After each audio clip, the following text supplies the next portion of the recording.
My name is Tanuj. Uh, I'm also an undergrad from IIITH. I think like some of you might know me already. Yeah, I'm a software engineer at Google, and recently, I've been interested into quantum computing and have been involved with the teams at Google. I've been involved with the quantum AI group at Google. I've been a 20% contributor, and I've worked with the teams who maintain Circ and OpenFermion. Like these are two open source libraries from Google to write quantum circuits.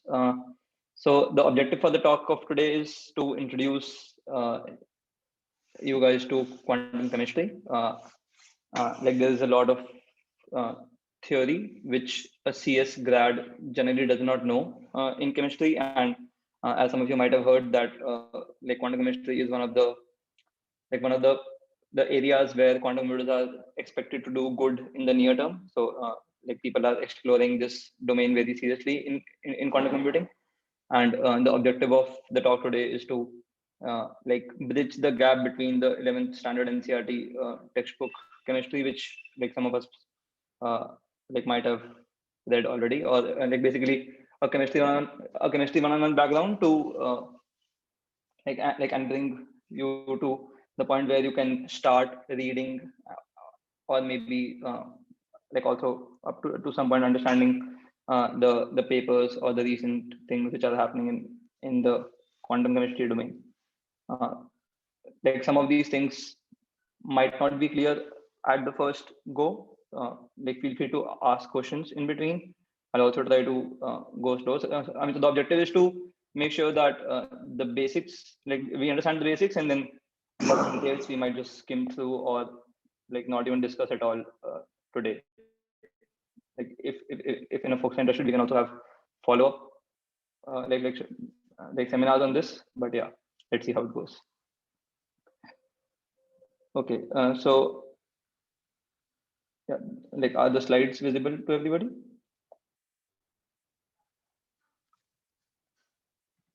No. No, slides aren't visible. Okay.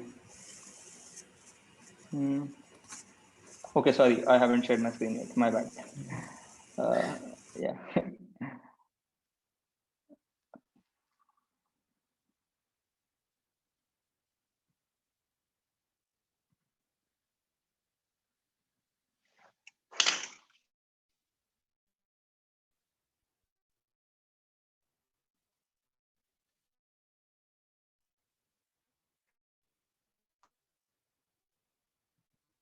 Sorry, I'll have to rejoin because of some permission issues. Like I don't use Zoom much, so like I'll quit and join again. Wait, what is the issue?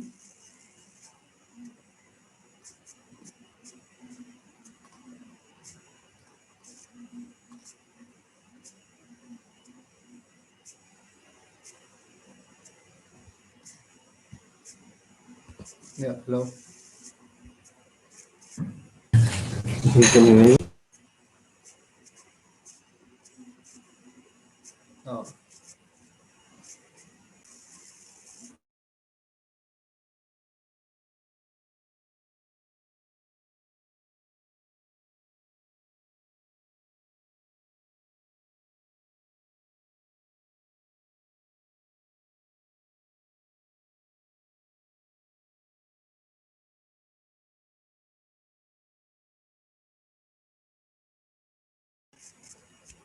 I think you're still muted.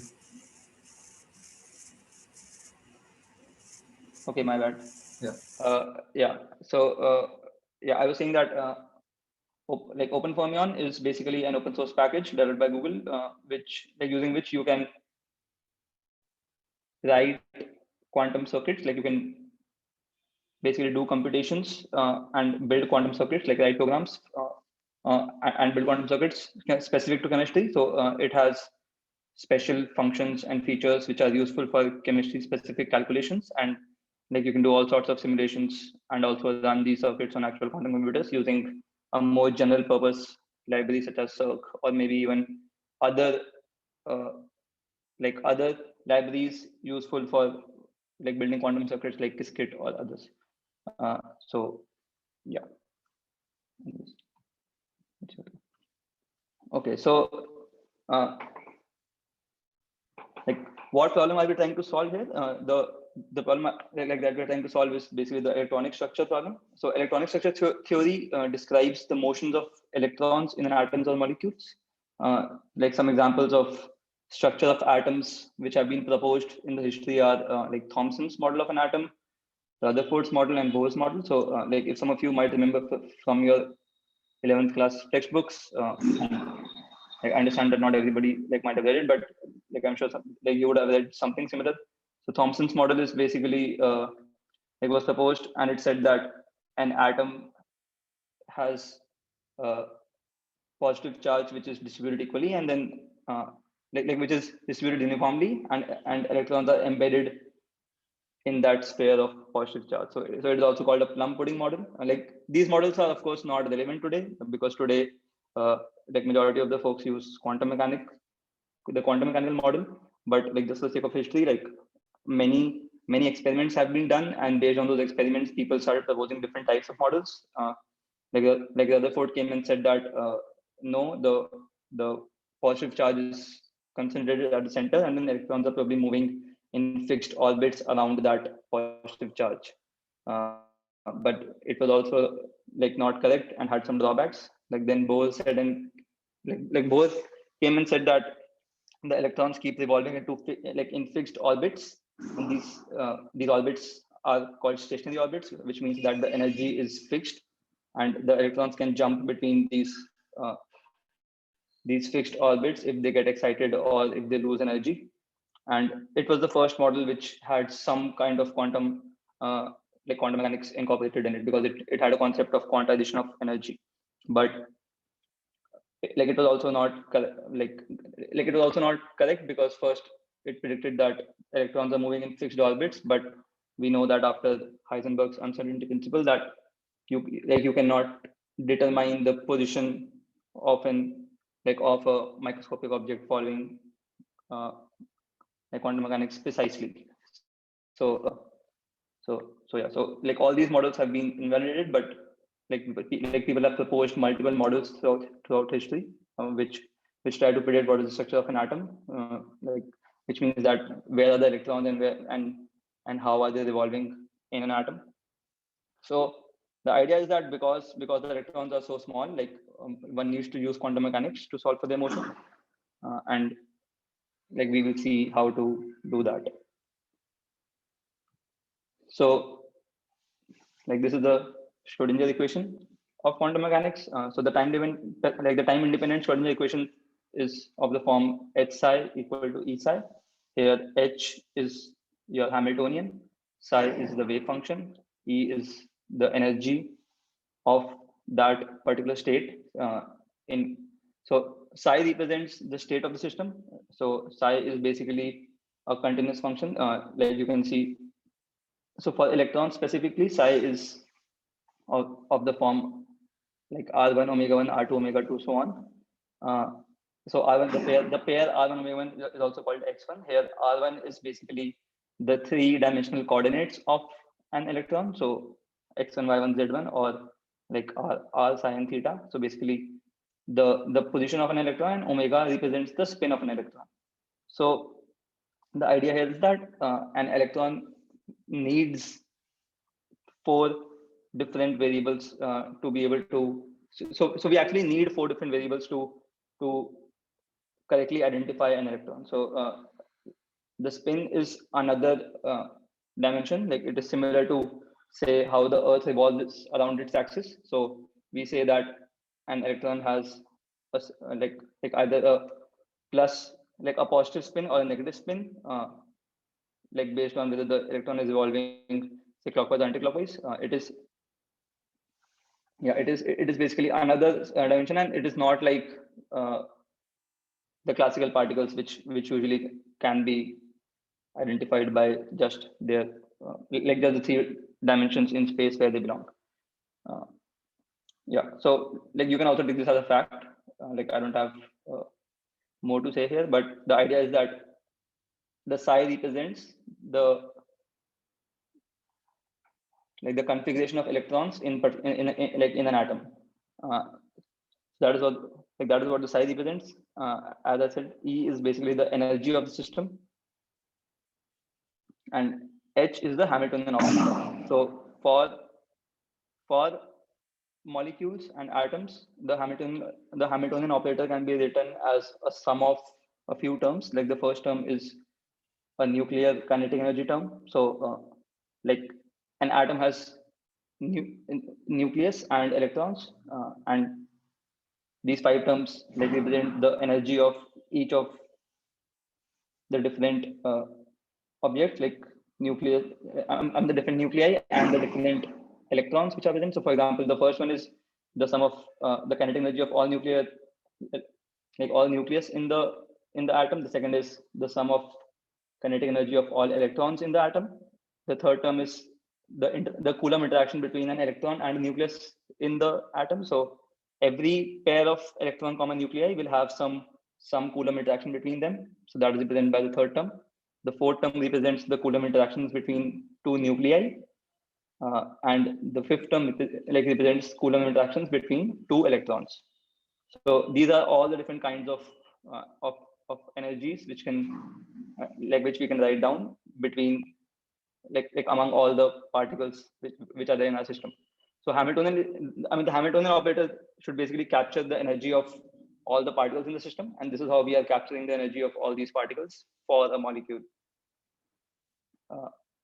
So the next is so like in order to simplify, we apply what is called a Born-Oppenheimer approximation, which says that because the size of the nuclei is comparatively very large compared to the size of an electron, we can consider the nuclei to be fixed classical point charges. So instead of considering the nuclei to be quantum mechanical particles, we consider the nuclei to be classical particles, which means that we assume that their interaction, like they are fixed at a point. So like any kind of kinetic energy of these nuclei can be ignored because it will become a constant term, and the electron nuclei interaction term would also have now a single unknown variable, which is the small r, which represents basically the position of the electrons in the atom. So now we rewrite this Hamiltonian as an electronic Hamiltonian. We say that we ignore the terms which are specific to the nuclei, which is the nuclear kinetic energy, and we also assume that the electron nuclei interaction is such that only the position of the electrons is unknown and the position of r is known to us. So r here represents the distance. So the coordinates of the nuclei. Okay. So the idea is that basically we say that suppose we fix the nuclei at certain positions in a plane, at some coordinates in a plane. How would the electrons rearrange themselves such that the energy of the system is minimized? This is what we are trying to find now. So we say that the capital R, which is nuclear coordinates, are now fixed, and the system that we need to solve has only one unknown, which is the position of the electrons in that system, like position and the spin basically. So the x size of the electrons. So all we need to do is we need to solve. We need to compute that how will the electrons rearrange themselves such that the system of the energy is minimized if the system is described in such a way. And therefore the electronic Hamiltonian will be given by the term which lies below, basically this term. Yeah, this is better now. So this term will now represent the electronic Hamiltonian for our molecule. Here the first term is first term is the kinetic energy of all the electrons. The second term is the Coulomb interaction between electrons and nuclei.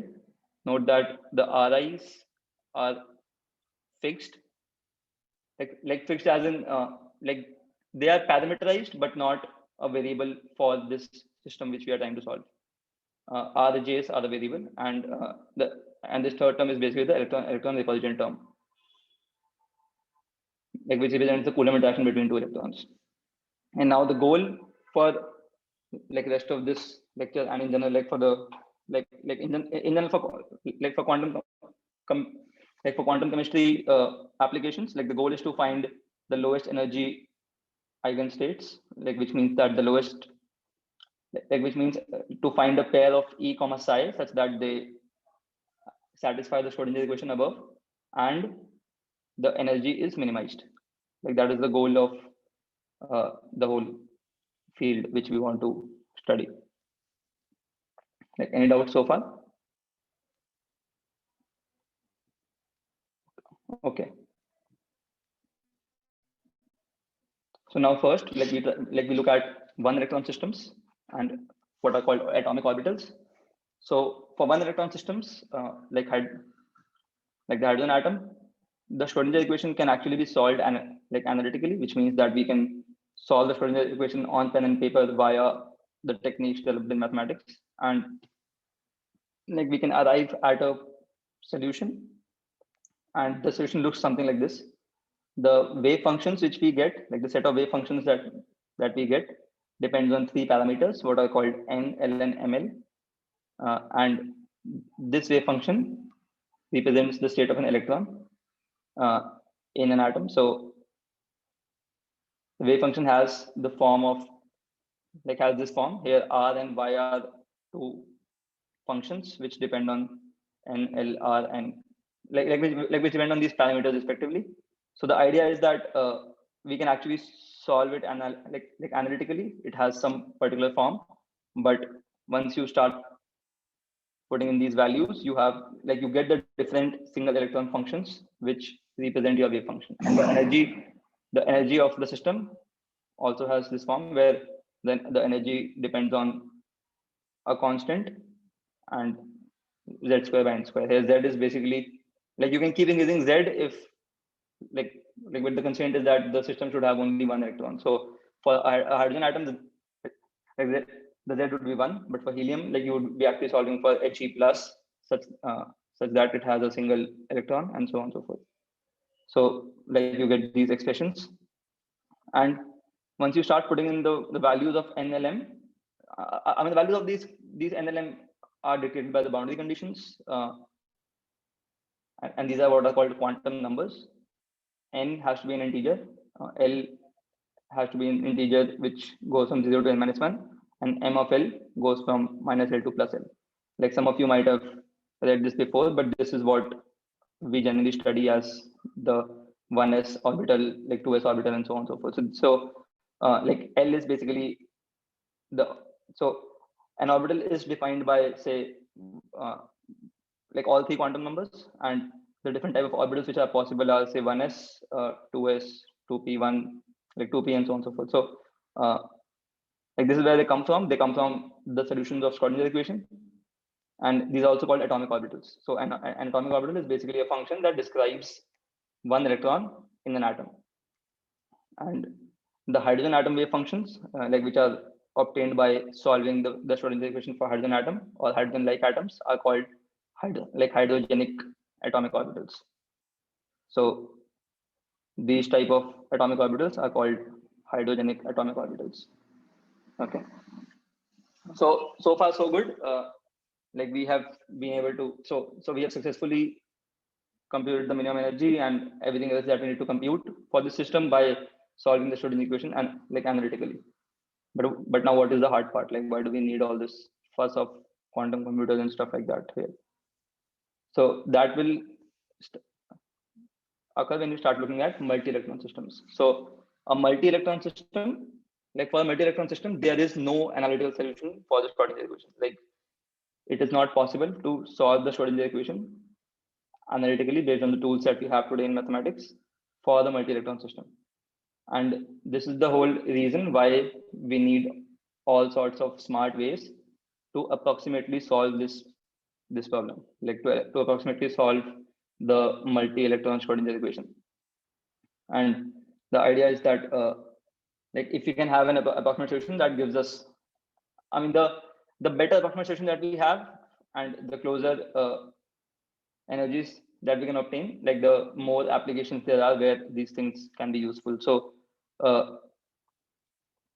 like this is this is basically a fundamental problem in like which has vast majority of applications in chemistry and in other domains. For example, like you can try to predict chemical reactions, like you can try to predict like all, say, new kinds of molecules which are possible, and all sorts of things. So instead of doing experiments in labs and actually coming up with new molecules, like you can go and do simulations and predict all sorts of interesting chemical behaviors that can occur if you have good ways of solving this system.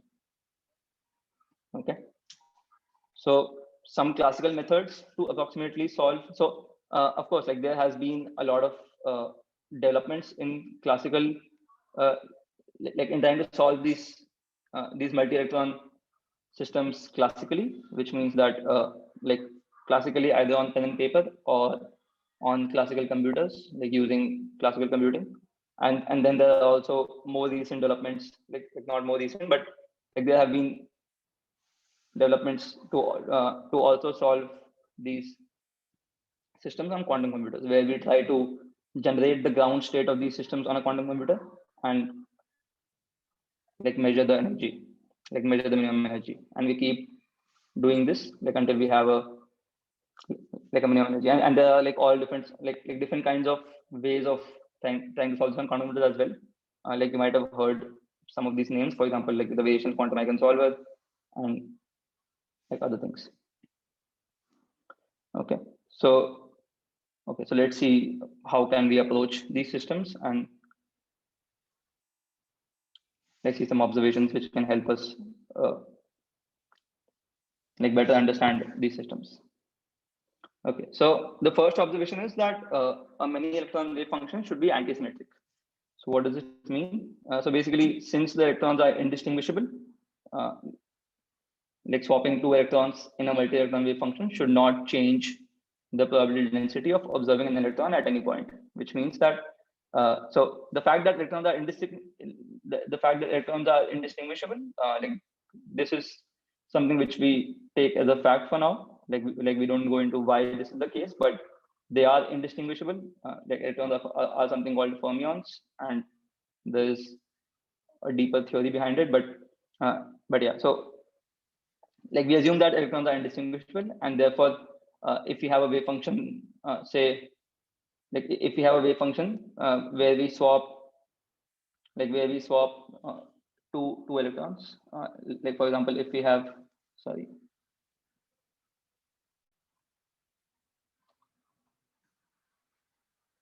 okay, so like if we swap two electrons in a wave function, like we say that the probability density of observing the electron at any point should not change, and therefore we know that psi of x2 x1 can be equal to e power iota phi psi of x1 x2. I mean, the idea here is that basically like you can only introduce a phase factor and not change psi by anything, because because of this condition that the probability density of observing an electron at any point should be same. And we also know that permuting the electron twice should return to the original wave function, which means that if I again swap this, like if I again swap x1 and x2, like I should get the original psi x1 psi x2. So therefore I know that e power 2 theta iota, like e power iota 2 theta should be equal to 1, which means that e power iota theta can be plus 1 or minus 1. So therefore psi of x2 x1 can be plus minus psi of x1 x2. And then like we also know that the electrons obey Pauli's exclusion principle, which says that if two electrons occupy the same orbital, or like basically if two electrons have the exact same like representation or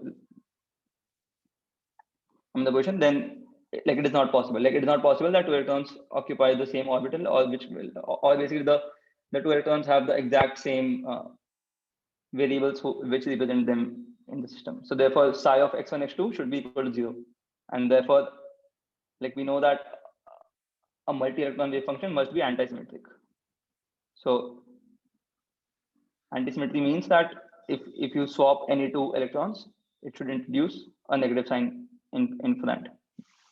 Like this is what is meant by anti-symmetric. Okay, so now that we have established this, like let's see some other observations. So another assumption that we make is that we assume that different electrons reside in different single electron orbitals.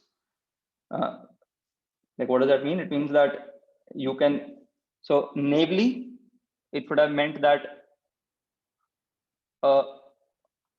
like a function psi of x1, x2, so on, xn can be written as a product of individual atomic orbitals. So it can be written as, say, psi of x1 into psi of x2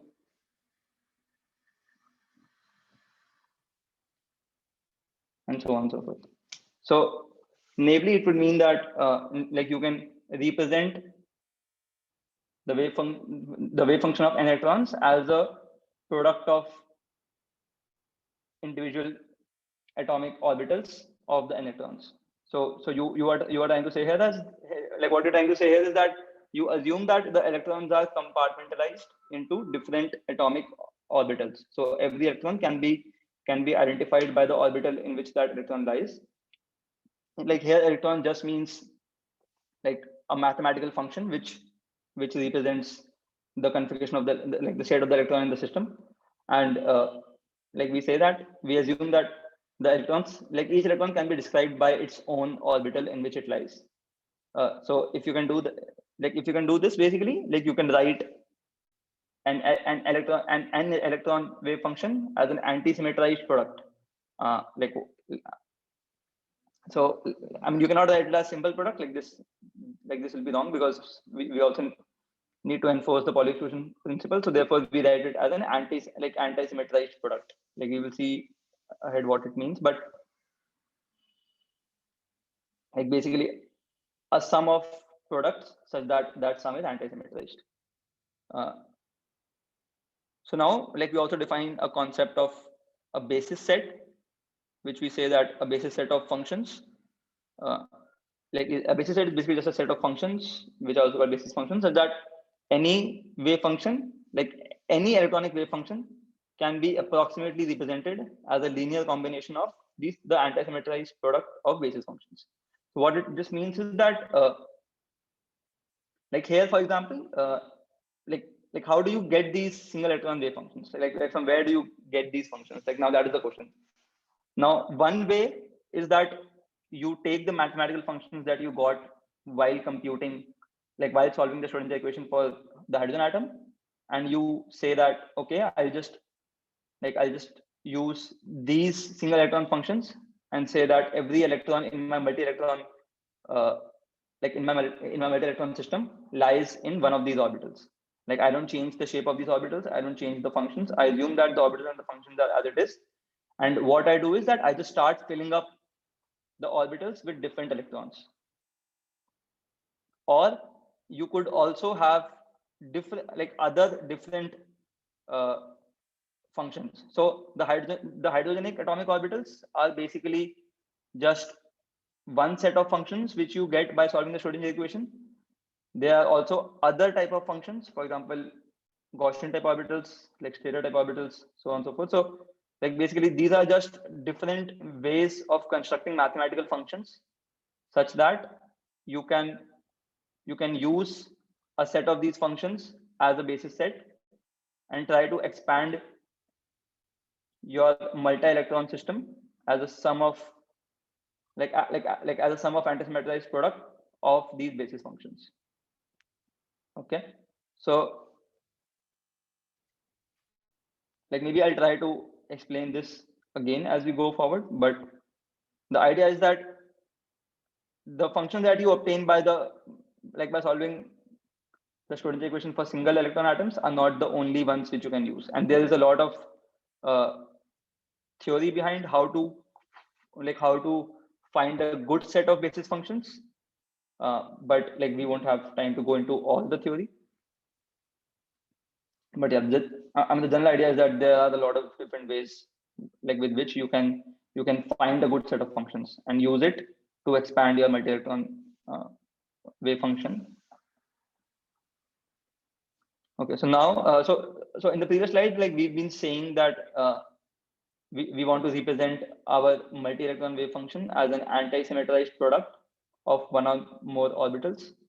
Like what do we mean by an anti-symmetrized product? So basically, an anti-symmetrized product is that like an anti-symmetrized product is basically something like it's basically a sum of products which is anti-symmetrized, which means that if you swap any x1 x2,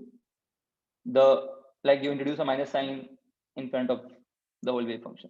And one way to have an anti-symmetrized product is to represent that product as a determinant. So if you remember the properties of a determinant, like the determinant is basically just a sum of products of all the different terms, and if you swap any two rows or any two columns, you introduce a minus sign in front of the determinant.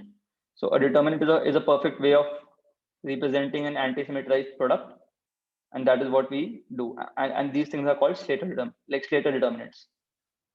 It's called a Slater determinant because Slater originally identified that determinants can be used for this purpose. And the idea is that suppose you have a set of m basis functions, like m orthonormal spin orbitals. Here, everywhere a spin orbital just means a one electron function which represents the state of an electron. And if you have a set of such m such orbitals, a normalized Slater determinant for n electrons can be written as this. Notice that the number of orbitals are much higher. In general, the number of orbitals are much higher than the number of electrons. And the idea is that now we want to find different ways of. So here there are two different problems that need to be solved. The first problem that needs to be solved is how to identify a good set of orthonormal basis functions. And a lot of classical research and and effort has been put into identifying different types of these good basis functions, using which you can approximate any wave function. And the second problem is that how do you distribute these n electrons which you have in your system across these m orbitals? So which of these m orbitals do you pick to and assign the electrons to each of these orbitals such that the energy of the system is minimized? So these are two different types of problems that need to be solved. But yeah, so this is how a Slater determinant would look like. Okay, so now I'll shift to another tutorial. I didn't have the time to complete these slides, but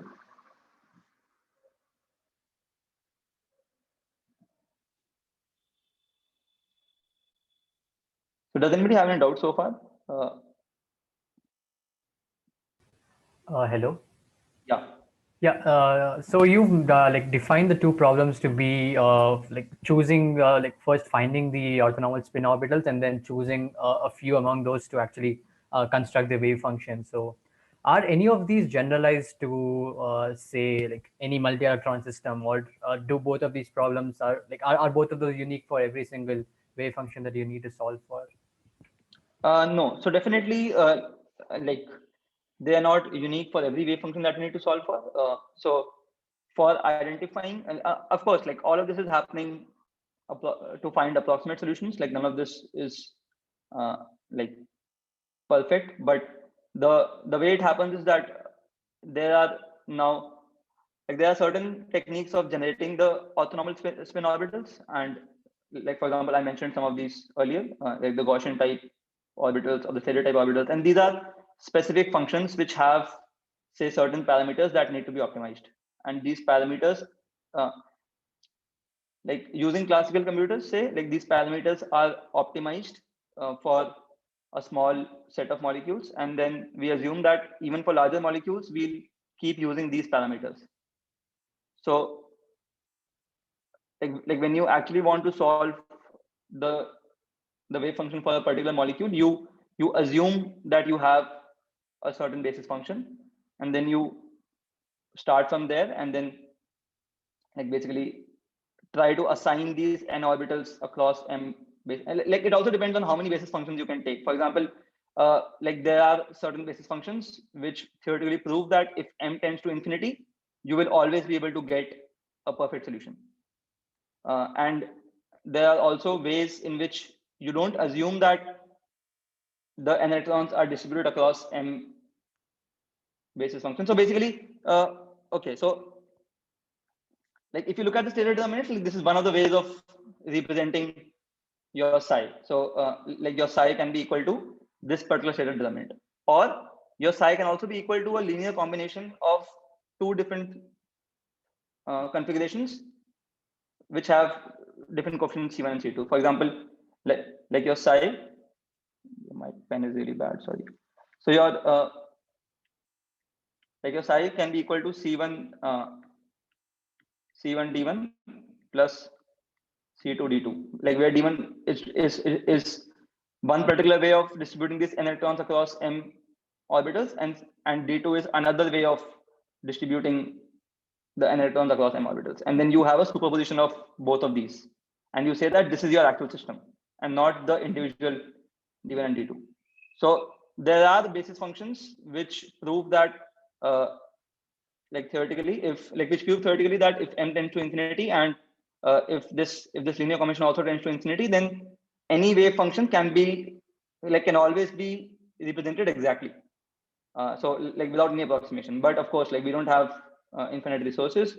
But yeah, I mean the short answer to your question is that these things are generally done independently. Like there are ways of solving, like of generating these orthonormal basis functions, like generically, and then for every molecule you basically pick those functions and try to solve the problem of distributing the electrons, and maybe also finding like linear combinations if you want to get a better accuracy. Does that try to answer your question? Yeah, that does. Thank you. Okay. Yeah. Does anyone have any other question?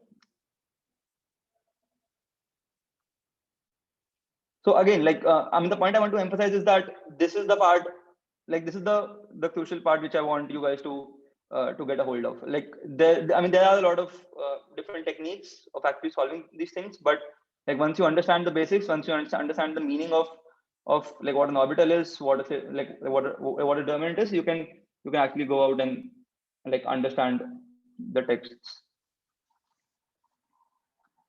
Okay. So to proceed, like we've already seen what a Slater determinant is. Coming down. Okay, so now can everybody see a different screen? I think no. No, it's just the slides. Yeah, I think I know what's happening. Okay, now can everybody see a different screen? Yeah. Okay, so I'll continue from the Slater determinants here. So like we saw what Slater determinants are and what they represent. Now, I mean the whole idea we had to come up with such a complicated representation was because we were asking the wrong question. Like in Slater determinants, we are asking the question that which electron belongs to which orbital. But the point is that the electrons are indistinguishable. So we should not really be asking this question, which electron belongs to which orbital. Like rather, there is another way to represent the same information. This is called second quantization, and this is something which is specific to chemistry. Sorry. Yeah. So the second quantization, this is also called occupation number representation. So what this means is that here we try to represent every Slater determinant by an occupation number vector k, and this k is basically just a bit string of size m. Here each ki represents the ith orbital which we have. So like remember that we took a set of m basis functions and we were trying to ask whether which electron belongs to which basis function. So instead of doing that, here we just ask which basis function, like which orbital has an electron. So k of p is 1 if chi p is occupied, which means that it is present in the Slater determinant, and it is 0 if it is unoccupied, which means that it is absent in the Slater determinant.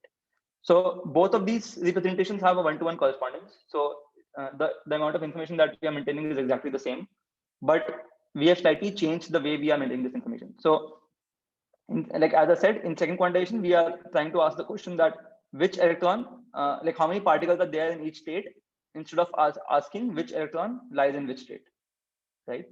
And in second quantization, now we also have a concept of creation and annihilation operators.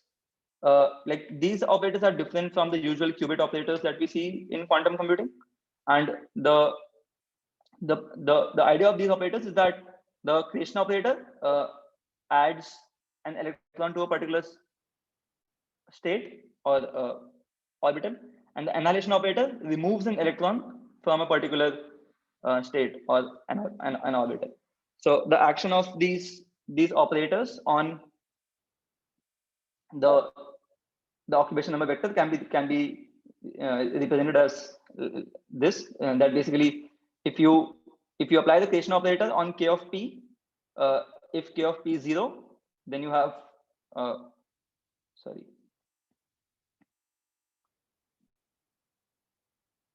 Yeah. So if k of p is 0, then k of p becomes 1, and you add a +1 or a -1 sign here, depending on I'm to maintain the anti-symmetrization. And if k of p is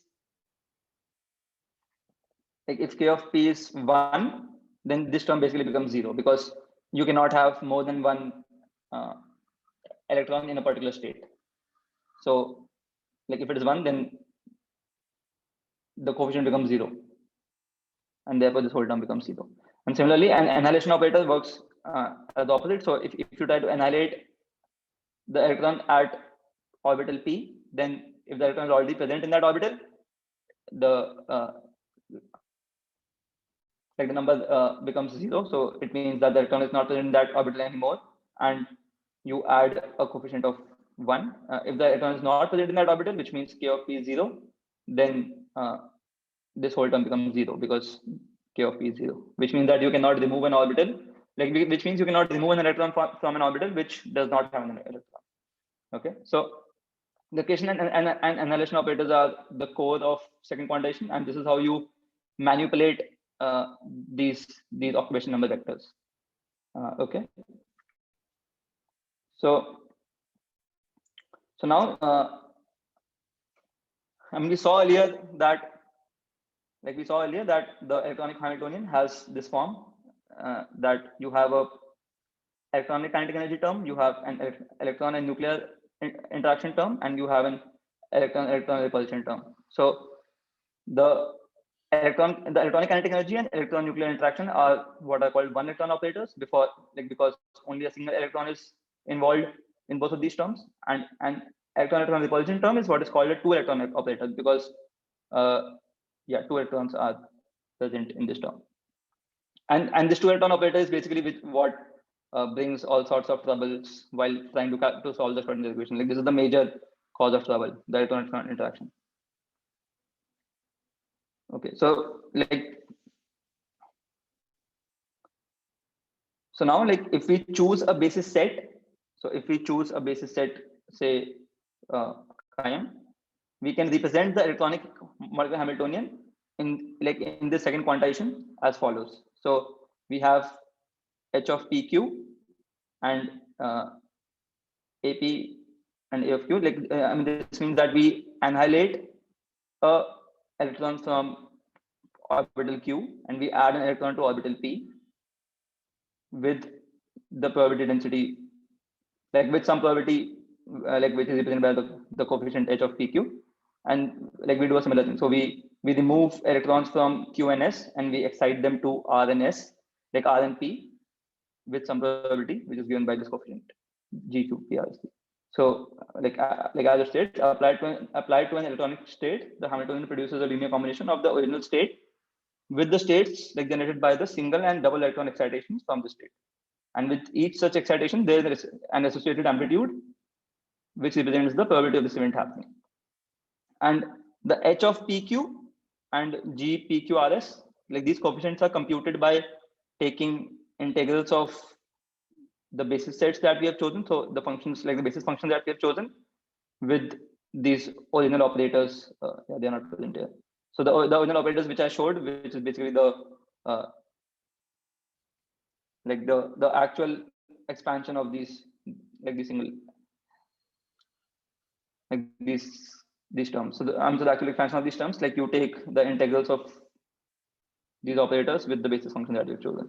So I mean, basically, like there is some maths using which you can derive this. Like let's not go there, but the point is that you can represent the electronic Hamiltonian like this. And this is what is called the second quantization representation of the electronic Hamiltonian. And the coefficients like the H, P, Q, and G, P, Q, R, like these are pre-computed for a number of molecules, depending on what like and some common basis sets. And there are these libraries which can be used to actually query these things. Okay, so like basically, like this is the basics of how you represent an electronic Hamiltonian. Like what does it mean when you say you want to solve the electronic system problem, and what each of these like a small introduction to the second quantization representation. So the good thing about OpenFermion is that it supports the second quantization of representation of these objects like natively. Like it has many different functions which can be used to like manipulate these states and then finally convert them to qubit representations, which all of us are more comfortable with. So like we just have 10 minutes, I think, left. What we can do is that like I can quickly go over an implementation of OpenFermion on how we solve for, say, the dissociation energy of H2 molecule. Like there would definitely be details which you might not understand, but yeah, let's protect it anyway. So I mean, the idea is that I'll okay. Like, does anybody have any questions so far? There is no strict time limit. Like I think you can take more time. It's fine. Okay. Yeah. Okay. Let's see.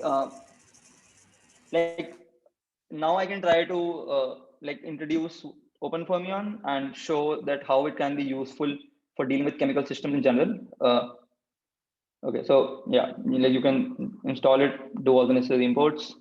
So the idea is that like as I told earlier, like you want to specify the coordinates of the nucleus, because like those are parameterized in our calculations. So we assume that we already know, like we are trying to solve the system for a particular set of nuclear coordinates. So in this case, I say that let the diatomic bond length of H2 molecule be this, and let the geometry be this.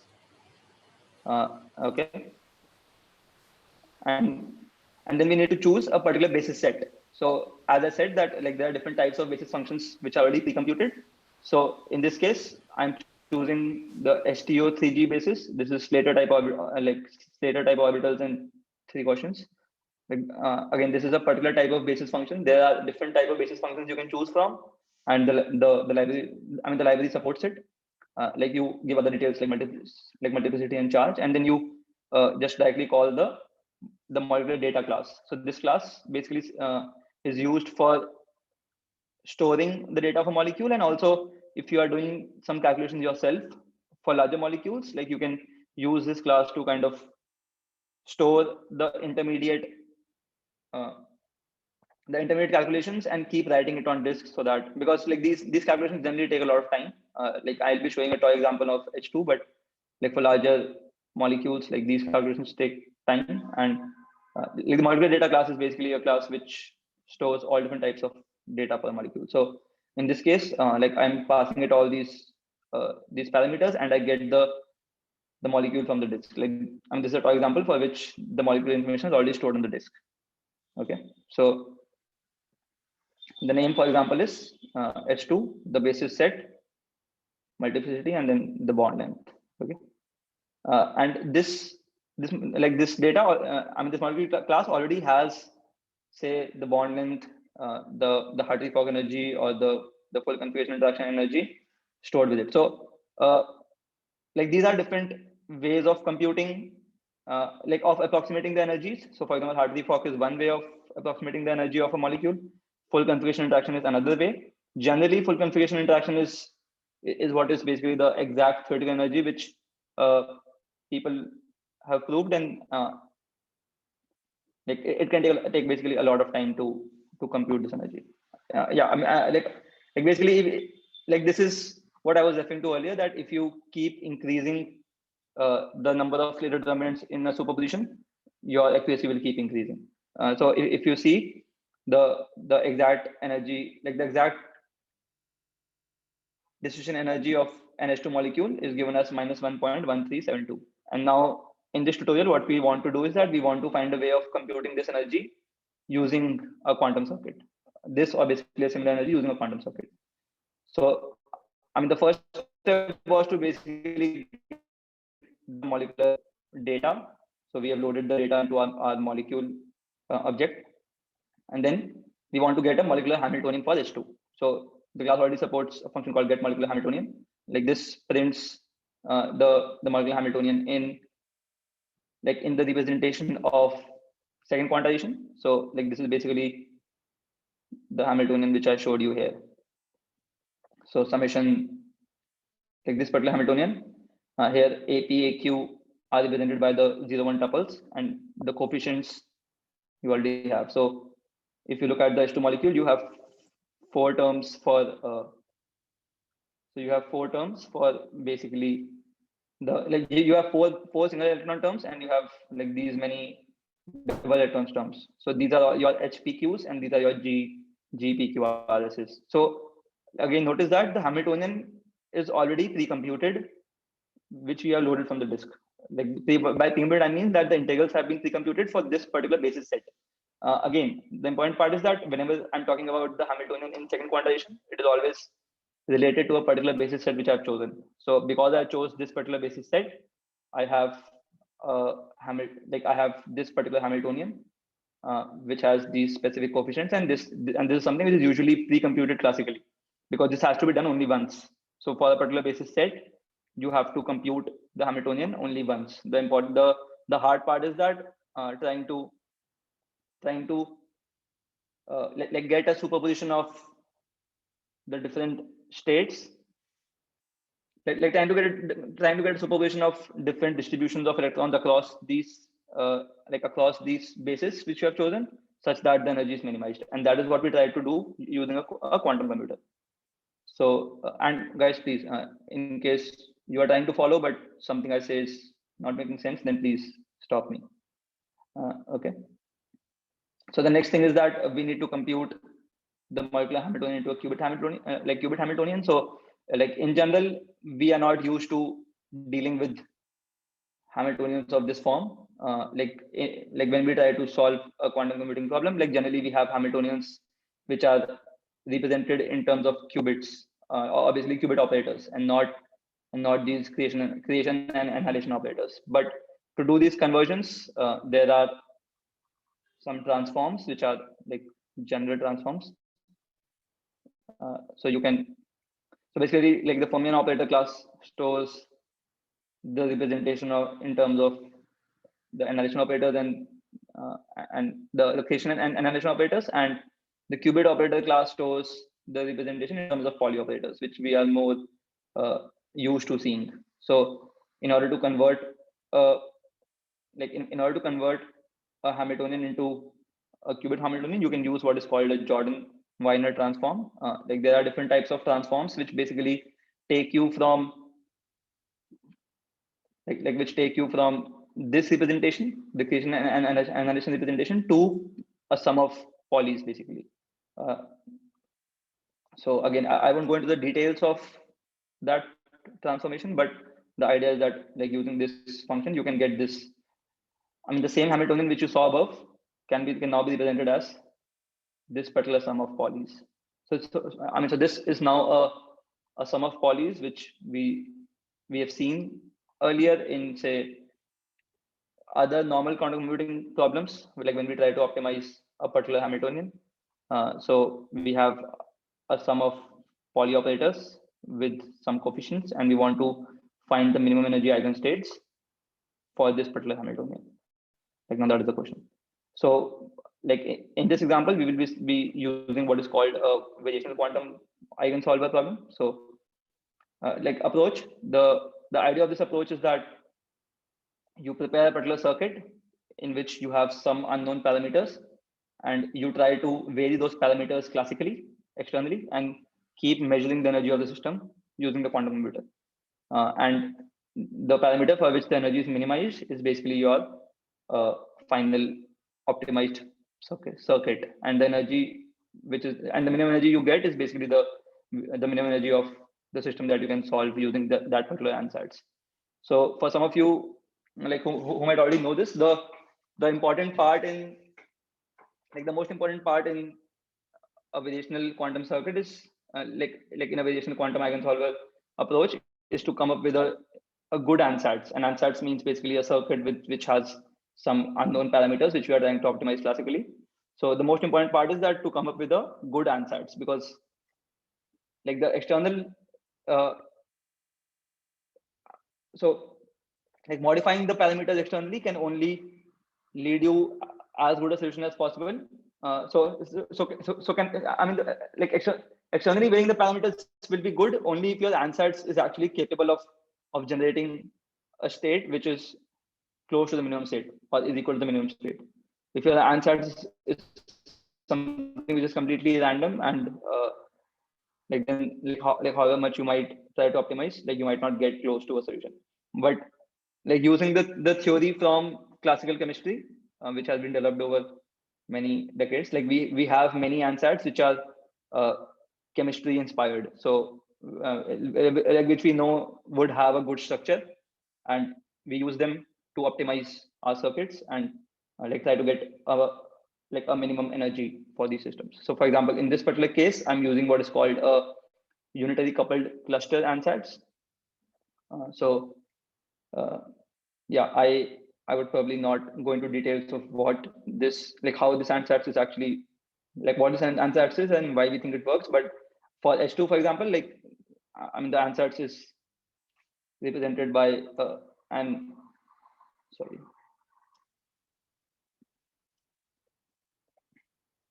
So the ansatz is represented by something like exponential of like a cluster operator T minus T dag. So like an exponential of this is basically like this is the structure of the ansatz. Like you exponentiate the difference of a cluster operator, and the cluster operator is this. Like this is the cluster operator for H2. Again, like all of this is inspired by chemistry theory, but like just take it for the fact that this is a way to generate a good ansatz. Like, and there are many different techniques which people try here. Like this is again an open domain where you try to find a good ansatz for your variational solver, and there's a lot of research happening in this domain. So in this particular case, for example, I generate the ansatz T via a fermion operator. Again, notice that the fermion operator is capable of working in the second quantization domain. Here 0 prime is basically an annihilation operator on, like a creation operator on 0. Here 2 is an annihilation operator on the state 2. So like the OpenFermion is capable of working in second quantization, which is specific to chemistry and something which OpenFermion supports. So this is a good thing.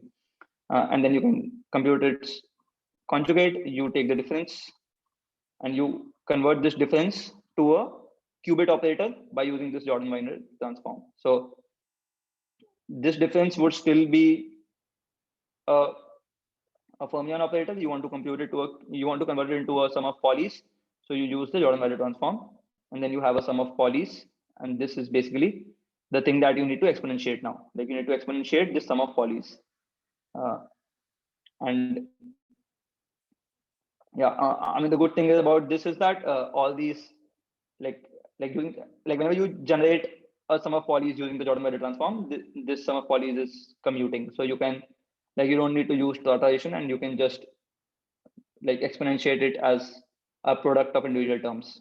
So because here there's a sum of individual terms, when you exponentiate, you can just write it as a product of exponentiation of individual terms. Okay.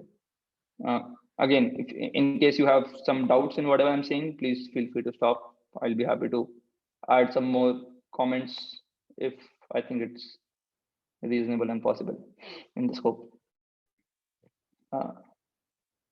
Is anybody following so far?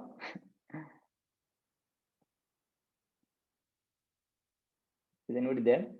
Yeah, I'm around, and yeah, I'm following. I hope. Yeah, at Okay. least I'm under the illusion that I'm following. But yeah. Okay, Yeah, I'm here. I'm okay, trying to great. follow. Okay, great. Yeah, I mean, yeah, I understand that you I don't expect that people will follow all the details here, but the general I'm just trying to show the general flow in which these things would happen and some general comments which you can grasp. For example, I said that the sum of polys will be commuting, and therefore you can you don't need to do factorization, and you can just write them as product of exponentials of individual polys. Like this is something which is independent of chemistry, and this is something which is like maybe a basic fact of quantum computing. Okay, so now we want to exponentiate this sum. What we do is that we first generate the number of qubits that we would need. So OpenFermion has a function called count qubits, which can take a qubit operator and return the number of qubits that you would need. So for example, we can see in this case that we would need 4 qubits to represent the system. But yeah, like we might not want to print it always and check. So we have this function. And then I'm using Circ to basically create the actual circuit and do the optimization. And I'm using OpenFermion to do the chemistry specific manipulations. Now, the important part here is that OpenFermion is designed in a way such that the part which I'm doing using Circ can be done using other open source libraries as well. For example, if you use Qiskit and you are more comfortable with using Qiskit, then you can use OpenFermion to do your chemistry specific manipulations and convert it to Qiskit specific circuit generation and circuit solving part. So solving a quantum circuit is something which is independent of generating the quantum circuit specific to chemistry, and OpenFermion tries to generate quantum circuits for chemistry, and Circ is like another open source library by Google, similar to Qiskit and others by IBM. So we use Circ to actually generate those circuits and solve them basically. So I have the number of qubits. I have my poly sum. So yeah, this is so basically I have this qubit operator. I convert it to something called polysum. Polysum is something which Circ understands. Qubit operator is something which OpenFermion understands, and we have this conversion function. These are basically the same thing. So this is also a sum of polys. This is also a sum of polys. Exact same, just a different underlying class. Now I take a single unknown parameter called theta. So I take an unknown parameter called theta, and I try to generate this circuit. So this loop is basically just generating a circuit which is an exponential of a product of exponential of each of these terms multiplied by theta. So if you see here, like you have all these terms, and in each of these terms, so each of these terms represents the exponential of each of these terms. For example, e to the power of x0, x1, x2, y3. You have this particular term. How you get here, yeah, it's not that interesting. So like right now I'm writing this loop manually. I've also sent a PR to have a single function, which is circ.polysum exponential. If you call that function, you'll get, like, you won't have to do this loop manually. So yeah, once that PR is in, it will be slightly easier. But the idea is that this circuit just, this circuit is just like what I explained, that you have this particular polysum, you multiply this polysum by theta, which is the unknown parameter, and you exponentiate it. So you have basically something like exponential of theta into the first term, say the polysum x0, x1, x2, y3 into the coefficient minus 0.125j, plus so on and so forth. Yeah, and like we don't need the coefficient here because all the coefficients are same, and we anyway will be optimizing theta, so theta will absorb it. So like I have a question. Was Circ designed in mind to be able to work with SymPy? Because yes. Because of the theta variable. Okay. Cool. Yeah. Nice. Okay. Yeah. So like I'll be showing you how, but yeah. So basically, like this circuit is basically this. Term 2. Like you can autocomplete, but like once you do this product of exponentials, you get the circuit which I've generated here, and this is not very hard. So let's not go into the details here, but you have this circuit here, and the circuit has this unknown theta term, which is given by the SymPy variable. so that you can try to optimize this theta and do the measurement, and basically like you try to optimize theta by like varying the values of theta classically. You get the actual proper circuit. You try to generate that, like you try to apply that circuit on an initial state. So I have another function which like tells what initial state my parameter should be in. So then I have a circuit with initial state. Yeah, 1 second. So now basically you apply the circuit on like a normal 0 starting state, and you prepare the actual state which happens by the circuit to do the measurement, and then like you get the approximate energy for this particular circuit, and you keep varying the theta classically so that you can optimize for theta and get your minimum energy for the particular circuit. So to optimize the ansatz, I have defined this function. So the function basically takes an ansatz circuit, a qubit Hamiltonian, which you want, and a set of qubits. So you convert the qubit Hamiltonian to polysum Hamiltonian.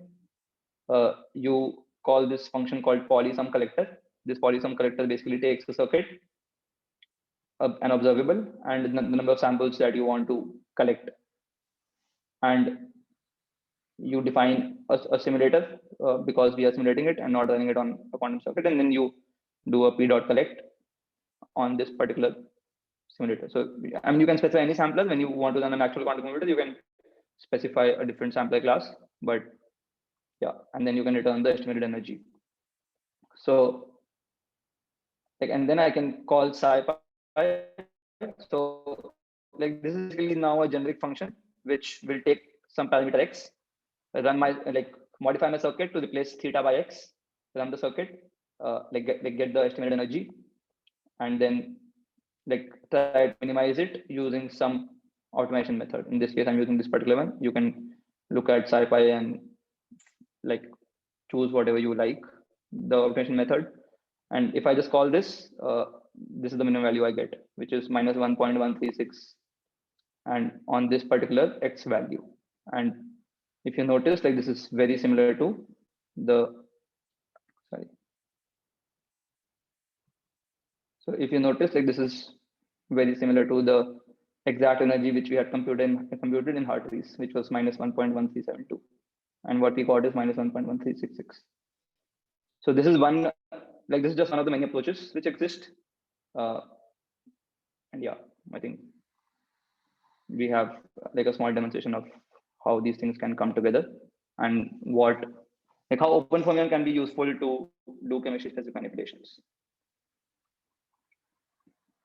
So like out of curiosity, like that particular optimizer is what, like gradient free, like I mean, do you know how the optimizer works? Because all it has is access to this function, right? So like does it just like explore a bunch and try to find the minimum, or does it like exploit some structure of the function? No, I think like the sci-pi is basically, I think, a completely separate library which gives you all sorts of optimizers, and like this is just one of the optimizers which I picked randomly. Like I haven't dug too much into whether this is the best one or whether there are any better ones for this particular case. Yeah, this is just a random one which I picked. Yeah. Okay. Yeah. So like I was just wondering. Yeah. Cool. Thanks. Yeah, I mean there is all sorts of research happening around like things which you can do here to make it better, so that like this, I mean this is basically the number of times you had to call the function, and the number of times you have to take the sample. So like you might also want to optimize for the fact that you would not want to call this function multiple times, but usually like that is not the problem. So basically if you look at the current quantum computing landscape, the problem is not that you want to run a particular circuit multiple times on a quantum computer because the companies have a lot of money, but the problem is that you cannot run deep circuits. Like a particular circuit that you run should be a shallow circuit because the quantum computers are noisy, but you can keep like running it multiple times, of course, like up to a point. But like it is not uncommon to see that you are running a particular circuit, say 10 by 5 times or 10 by 6 times on a quantum computer to get a better estimate of your answer. Yeah, like not related to the question, but yeah, just some extra information. Anything else? Does anybody have any other question?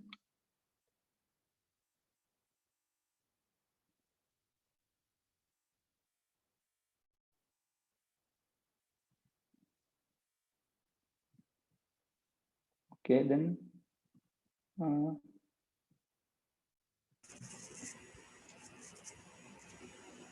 Yeah, I don't. There's nothing in the Yeah. chat.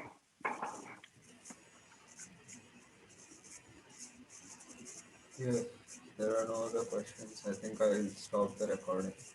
Okay.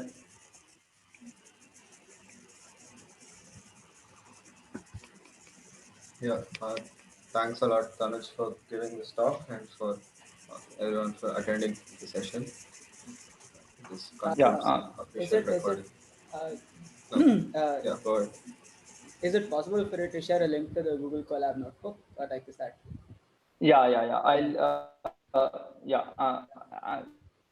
Like, apologies for having the resources scattered here and there. Like, I'll spend some time to consolidate them and maybe also update the slides so that I can share the links. But if you want to take a look at the notebook, like this notebook is like I'm contributing this tutorial to OpenFermion as well. This is this currently an open PR. I have to make some changes and like get back to them. But yeah, I'm hoping that maybe in another week or so it will be committed to the OpenFermion repository itself. So Okay, cool.